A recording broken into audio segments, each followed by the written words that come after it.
Chapter 20. I was still keeping a low profile, so I stayed out of sight, turning my friend's plan to get me into the museum into my plan to get the bison out of their enclosure. This, I knew now, was the nobler purpose Bertrand had talked about.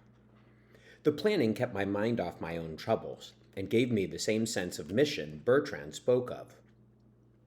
Every reasonable creature knows that the worst thing any creature can do all day is think of themselves. If there are troubles in your mind, you should think first of the troubles of others. It is the essence of liberation. That is, freedom begins the moment we forget ourselves. And my purpose, I was convinced, was to liberate the bison. The idea intoxicated me.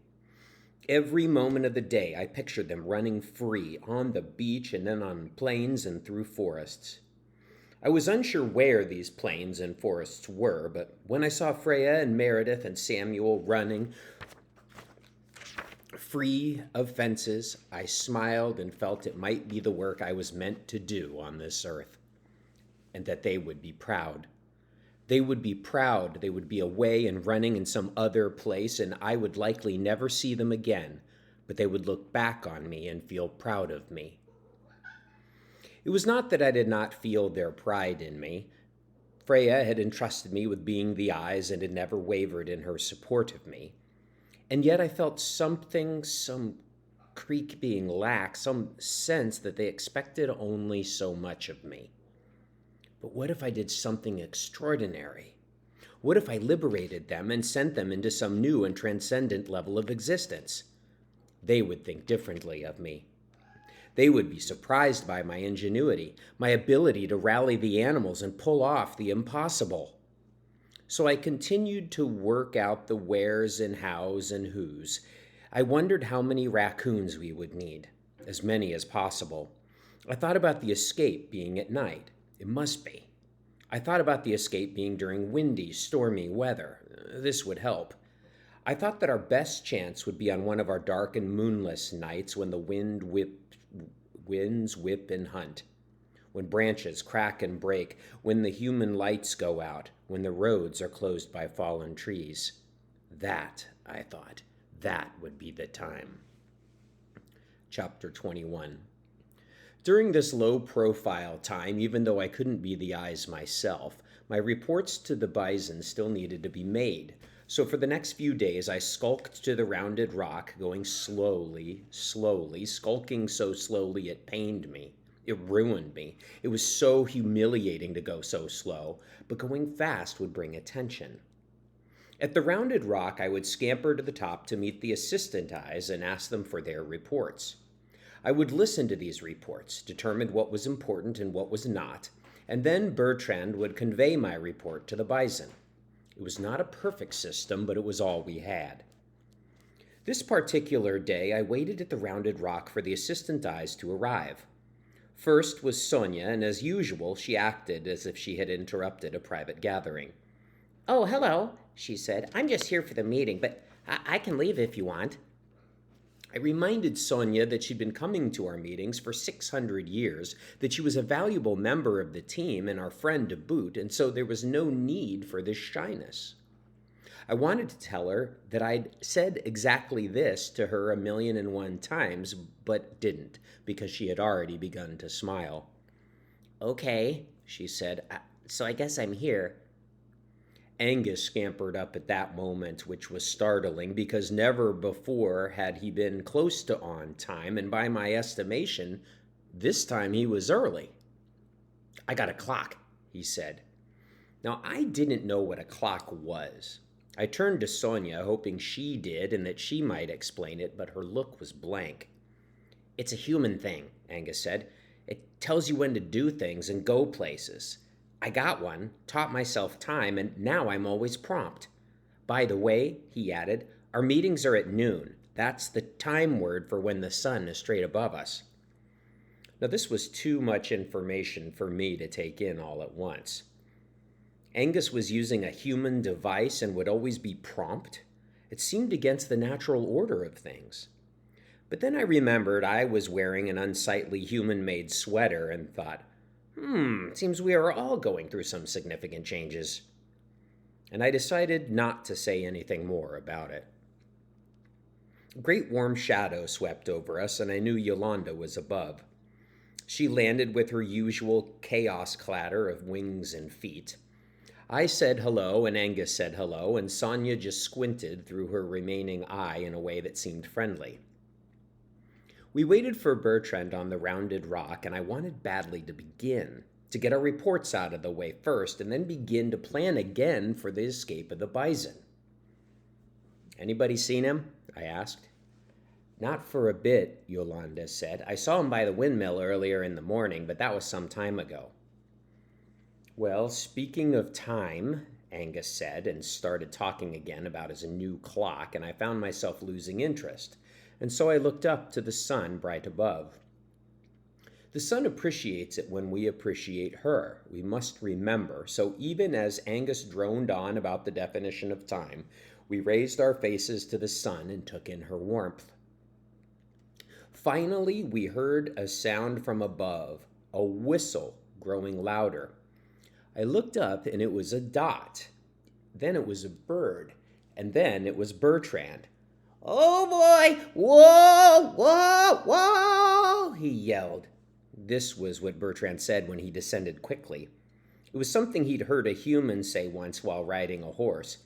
He landed and paced back and forth on the rock, his back arched and his feathers still ruffled. "Oh, do I have news," he said, huffing loudly. "There's a bunch of weird animals near the windmill. They're unlike anything I've ever seen." "Are they raccoons?" Angus asked. Bertrand gave him an exasperated look. "I just said they're unlike anything I've ever seen. You are a raccoon, and I've seen you. How could they be raccoons?" "So they're not raccoons," Angus concluded. There was something in his eyes, though, that hoped, or suspected even, that they really were raccoons. "How many of them?" I asked. "Hundreds," Bertrand yelled. "Millions. They're all over the park by the windmill. We gotta go now," he said, and turned to me. "And you don't have to worry. No one will be looking at you in that sweater with this going on." Chapter 22. And so we all scampered down and made our way to the windmill. Bertrand and Yolanda flew overhead. For years, the windmill area had been covered with tulips, a gorgeous chorus of colors that bloomed like a million tiny sunrises. But then, a short time ago, some kind of weed had taken over the area, killing the flowers and every other nearby plant. These were weeds with prickles and spikes and barbed stalks. Every one of us, even the birds, had had unfortunate experiences with these weeds and their antisocial features. I had scars on my legs and hindquarters, and Angus, who had tried to scamper under them, had a nasty streak that started on his shoulder and ran all the way down his back. As we approached the windmill, I got preemptively annoyed about Bertrand bringing us all to see these stabby weeds and their floral victims. But then we all gathered behind some bushes on a rise with a view of the windmill and its environs. From there we saw the hundreds, or maybe millions, of new creatures that Bertrand had promised. "They're eating the weeds," Angus said.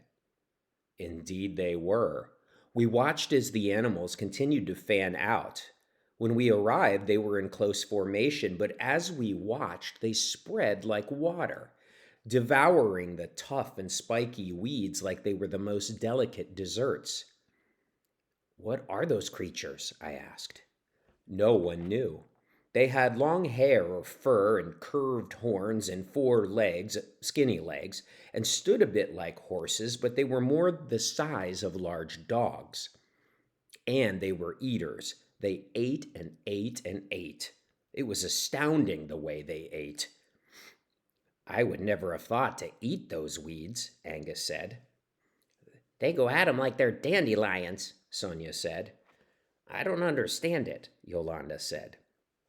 These weed devourers never paused. We watched for hours, and they never stopped eating. I didn't know what we'd be reporting to the bison. "Maybe tell them 100 tiny horned horses are about to eat the windmill?" Angus asked, or said. I knew we needed more information.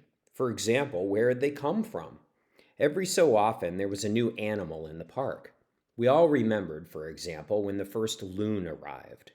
The ducks were so happy to have a bird nuttier than themselves, but we never had an invasion like this, a species like no other and in such vast numbers.